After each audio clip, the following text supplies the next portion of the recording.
everyone. When we last left our intrepid hero, Harry Potter, he had been getting a bunch of letters from an unknown person or persons, and crazy Uncle Vernon was determined that he not see them and that they stop coming. So he took the whole family, uprooted them, and placed them on a rock in the middle of who knows where. On the eve of Harry's 11th birthday, there is a strong knocking at the door of the shack on the rock. Who could it be? Let's find out. In Chapter 4, The Keeper of the Keys.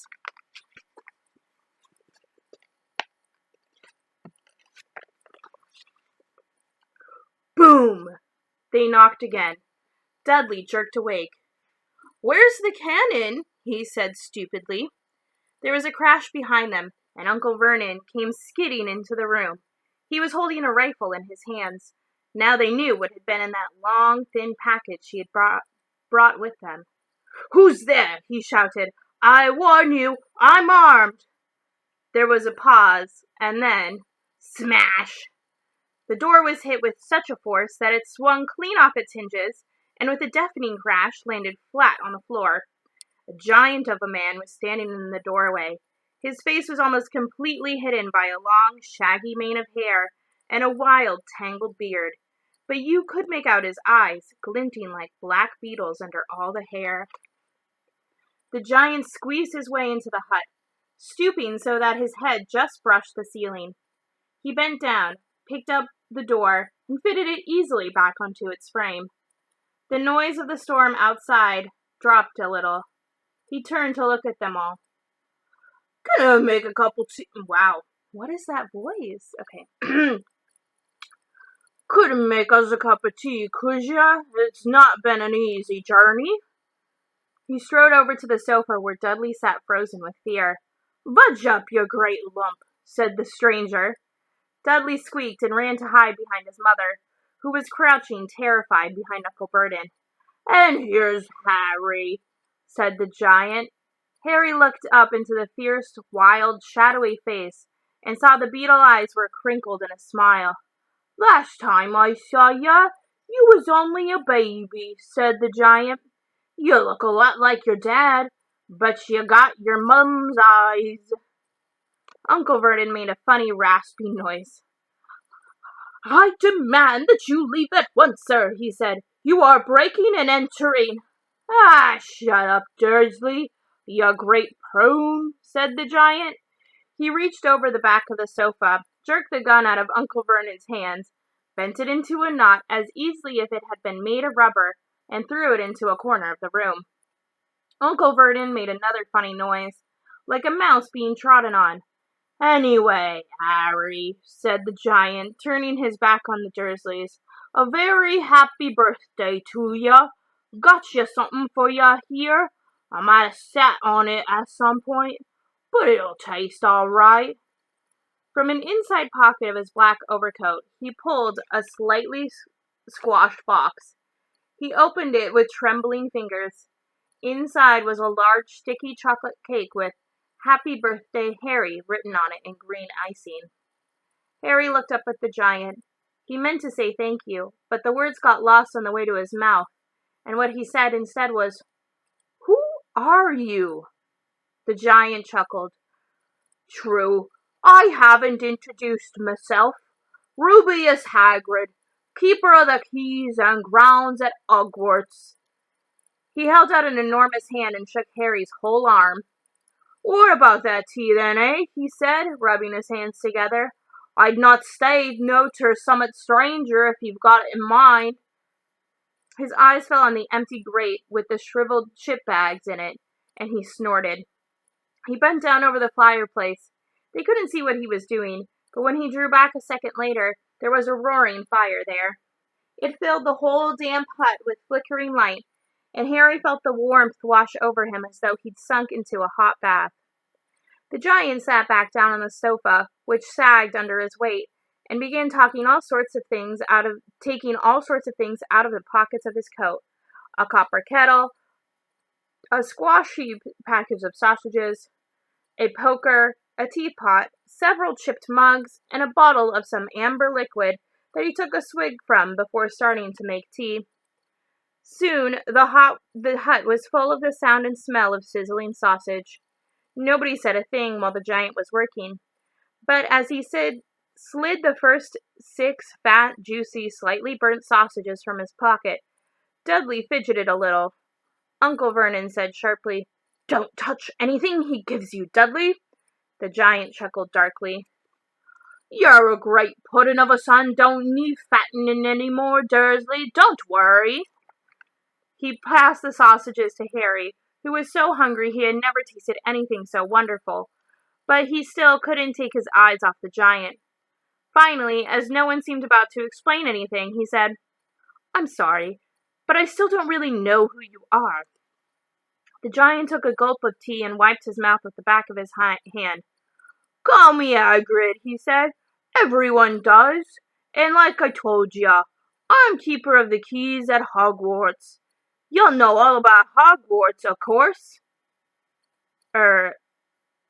No," said Harry. Hagrid looked shocked. "Sorry," said Hagrid quickly. "Sorry?" barked Hagrid, turning to stare at the Dursleys, who shrank back into the shadows. "It's them that should be sorry. I knew you weren't getting your letters, but I never thought you wouldn't even know about Hogwarts, for crying out loud. Did you never wonder where your parents learned it all?" "All what?" asked Harry. "All what?" Hagrid thundered. "Now wait just 1 second." He had leapt to his feet. In his anger, he seemed to fill the whole hut. The Dursleys were cowering against the wall. "Do you mean to tell me," he growled at the Dursleys, "that this boy knows nothing about anything?" Harry thought this was going a bit far. He had been to school after all, and his marks weren't bad. "I know some things," he said. "I can, do math and stuff." But Hagrid simply waved his hand and said, "About our world, I mean. Your world, my world, your parents' world." "What world?" Hagrid looked as if he were about to explode. "Dursley?" he boomed. Uncle Vernon, who had gone very pale, whispered something that sounded like "Mimble Wimble." Hagrid stared wildly at Harry. "But you must have known about your mom and dad," he said. "I mean, they're famous. You're famous." "What? My mom and dad weren't famous, were they?" You don't know. Hagrid ran his fingers through his hair, fixing Harry with a bewildered stare. "You don't know what you are?" he said finally. Uncle Vernon suddenly found his voice. "Stop!" he commanded. "Stop right there, sir. I forbid you to tell the boy anything." A braver man than Vernon Dursley would have quailed under the furious look Hagrid now gave him. When Hagrid spoke, every syllable trembled with rage. "You never told him what was in the letter Dumbledore left for him? I was there. I saw Dumbledore leave it, Dursley, and you've kept it from him all these years." "Kept what from me?" said Hagrid eagerly. "Stop! I forbid you!" yelled Uncle Vernon in a panic. Aunt Petunia gave a gasp of horror. "Go boil your heads, both of you," said Hagrid. "Harry, you're a wizard." There was silence inside that hut. Only the sea and the whistling wind could be heard. "I'm a what?" gasped Harry. "A wizard, of course," said Hagrid, sitting back down on the sofa, which groaned and sank even lower. "And a thumping good un, if I say, once you've had a bit of training up. With a mom and dad like yours, what else would you be? And I reckon it's about time you read your letter." Harry stretched out his hand, at last to take the yellowest envelope, addressed in emerald green, to Mr. H. Potter, the floor, hut on the rock, the sea. He pulled out the letter and read. "Hogwarts School of Witchcraft and Wizardry, Headmaster, Albus Dumbledore, Order of Merlin, First Class, Grand Sorcerer, Chief Warlock, Supreme Mugwump, International Confederation of Wizards. Dear Mr. Potter, We are pleased to inform you that you have been accepted at Hogwarts School of Witchcraft and Wizardry. Please find enclosed a list of all necessary books and equipment. Term begins on September 1st. We await your owl by no later than July 31st. Yours sincerely, Minerva McGonagall, Deputy Headmistress. Questions exploded inside Harry's head like fireworks, and he couldn't decide which to ask first. After a few minutes, he stammered, "What does it mean they await my owl?" "Galloping Gorgons, that reminds me," said Hagrid, clapping a hand to his forehead with enough force to knock over a cart horse.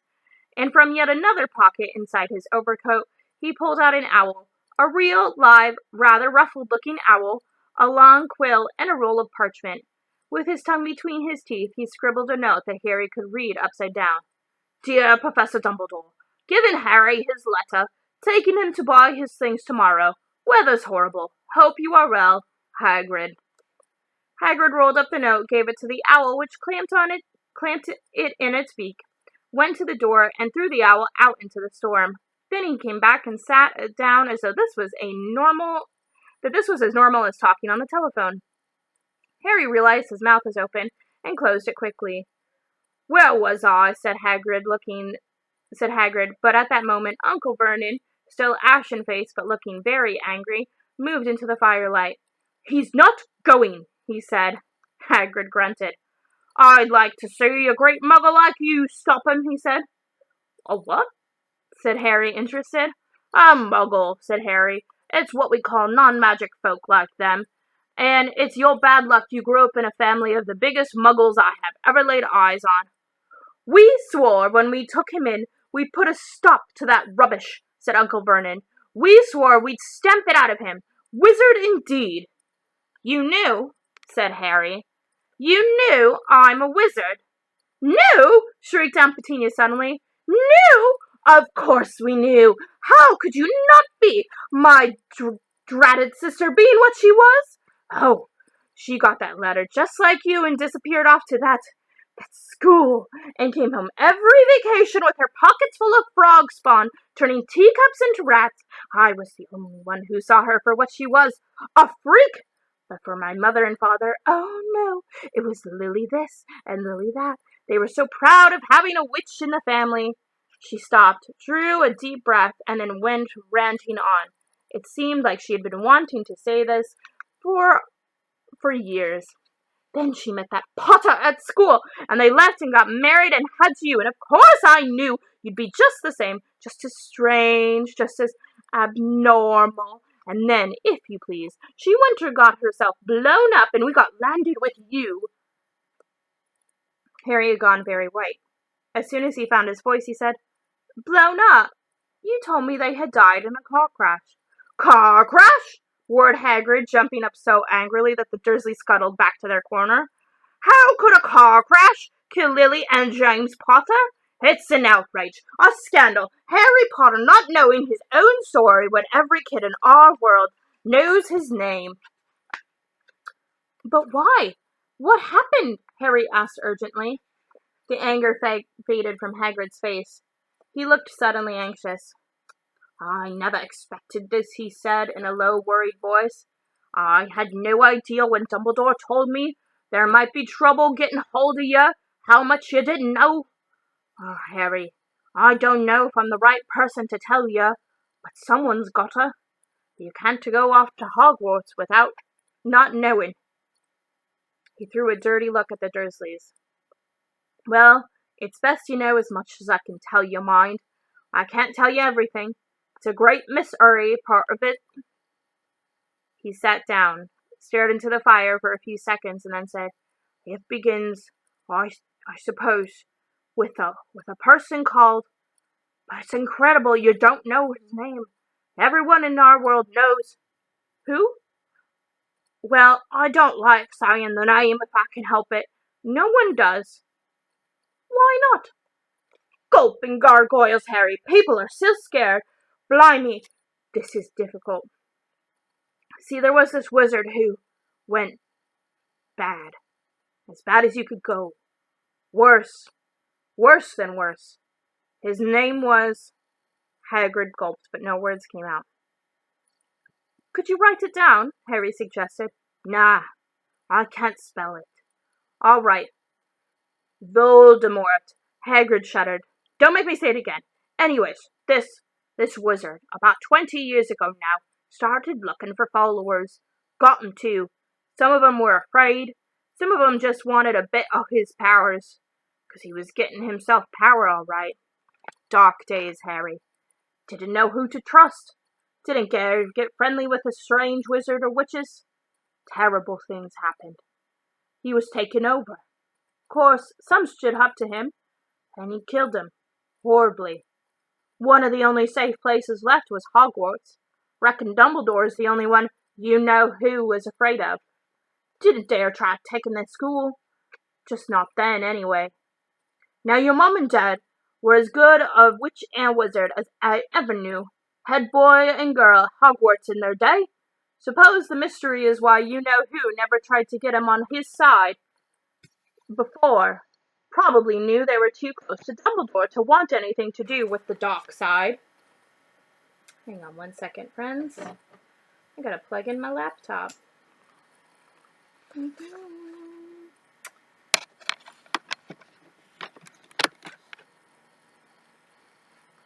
we go.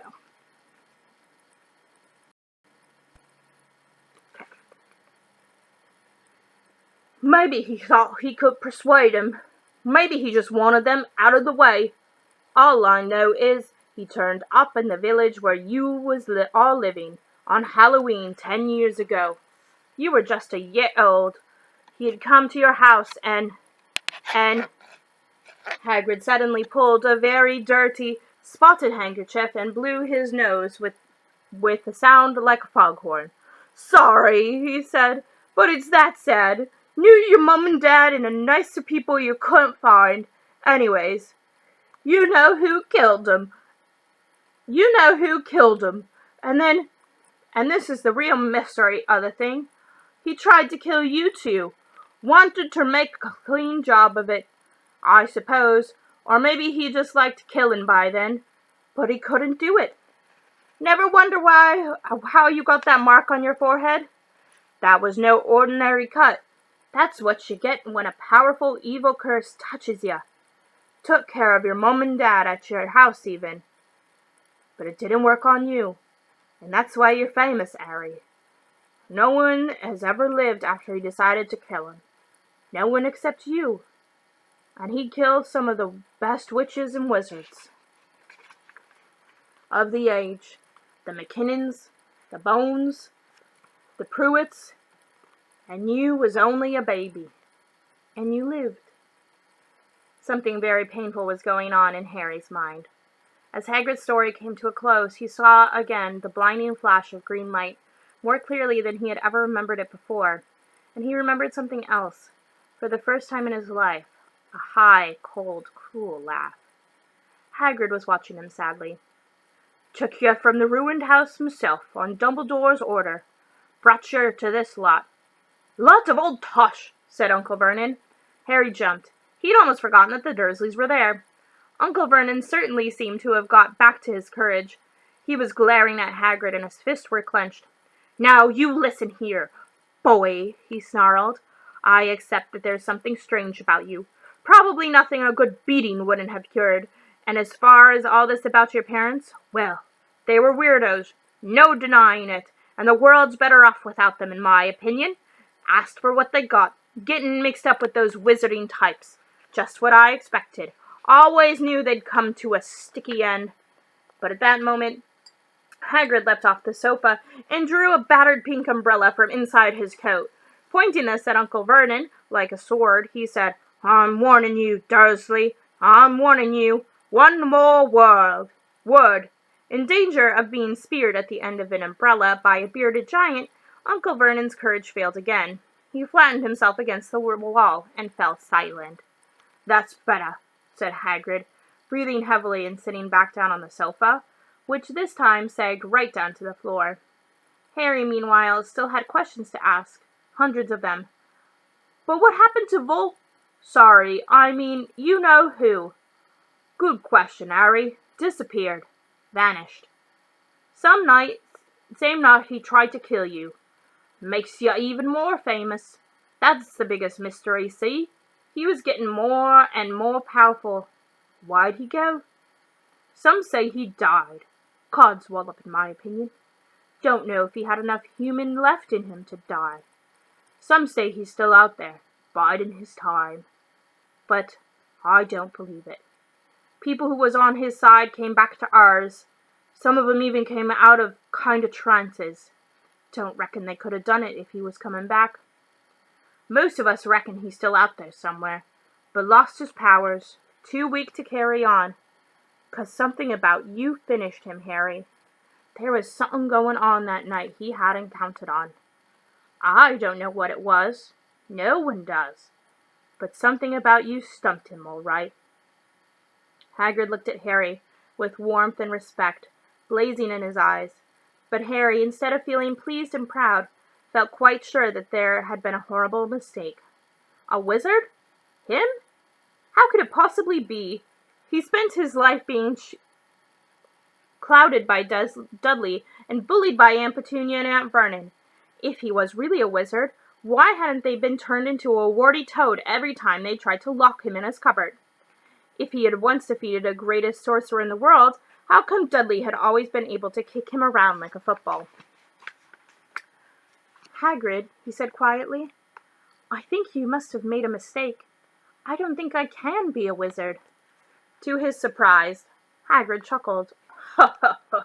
Not a wizard, eh? Never made things happen when you were scared or angry? Harry looked into the fire. Now he came to think about it. Every odd thing that had ever made his aunt and uncle furious with him had happened when he, Harry, had been upset or angry. Chased by Dudley's gang, he had somehow found himself out of their reach. Dreading going to school with that ridiculous haircut, he had managed to make it grow back. And the very last time Dudley had hit him, hadn't he gotten his revenge without even realize he was doing it? Hadn't he set a boa constrictor on him? Harry looked back at Hagrid, smiling, and saw that Hagrid was positively beaming at him. See, said Hagrid, Harry Potter, not a wizard. You wait. You'll be right famous at Hogwarts. But Uncle Vernon wasn't going to give in without a fight. Haven't I told you? He's not going, he hissed. He's going to Stonewall High, and he'll be grateful for it. I read those letters, and he needs all sorts of rubbish, spellbooks and wands, and if he wants to go, a great muggle like you won't stop him, growled Harry. Stop Lily and James's Potter's son going to Hogwarts? You're mad. His name's been down ever since he was born. He's off to the finest school of witchcraft and wizardry in the world. 7 years there, and he won't know himself. He'll be with youngsters of his own sort for a change, and he'll be under the greatest headmaster Hogwarts ever had, Albus Dumbledore. I am not paying for some crackpot old fool to teach him magic tricks, yelled Uncle Vernon. But he had finally gone too far. Hagrid seized his umbrella and whirled it over his head. Never, he thundered. Insult Albus Dumbledore in front of me. He brought the umbrella, swishing down through the air to point at Dudley. There was a flash of violet light, a sound like a firecracker, a sharp squeal, and the next second, Dudley was dancing on the spot with his hands clasped over his fat bottom, howling in pain. When he turned his back on them, Harry saw a curly pig's tail poking through a hole in his trousers. Uncle Vernon roared, pulling Aunt Petunia and Dudley into the other room. He cast one last terrified look at Hagrid and slammed the door behind him. Hagrid looked down at his umbrella and stroked his beard. Shouldn't have lost me temper, he said ruefully. But it didn't work anyways. Meant to turn him into a pig. But I suppose he was so much like a pig anyway, there wasn't much left to do. He cast a sideways look at Harry under his bushy eyebrows. Be grateful if you didn't mention that to anyone at Hogwarts, he said. I'm, not supposed to do magic, strictly speaking. I was allowed to do a bit to follow you and to get your letters to you and stuff. One of the reasons I was so keen to take on the job. Why aren't you supposed to do magic? Asked Harry. Oh, well, I was at Hogwarts myself, but, I got expelled, to tell you the truth, in my 3rd year. They snapped me one in half and everything. But Dumbledore let me stay on as a gamekeeper. Great man, Dumbledore. Why were you expelled? It's getting late. And we've got lots to do tomorrow, said Hagrid. Gotta get up to town to get your books and that. He took off his thick black coat and threw it over Harry. You can kip under that, he said. Don't mind if it wriggles a bit. I think I still got a couple dormice in one of the pockets. All right, everyone. That was Chapter 4, The Keeper of the Keys. Tomorrow, we will start Chapter 5, Diagon Alley, or as I like to say it, Diagonally. I hope you're all having a great start of your week, and I will see you tomorrow. Bye!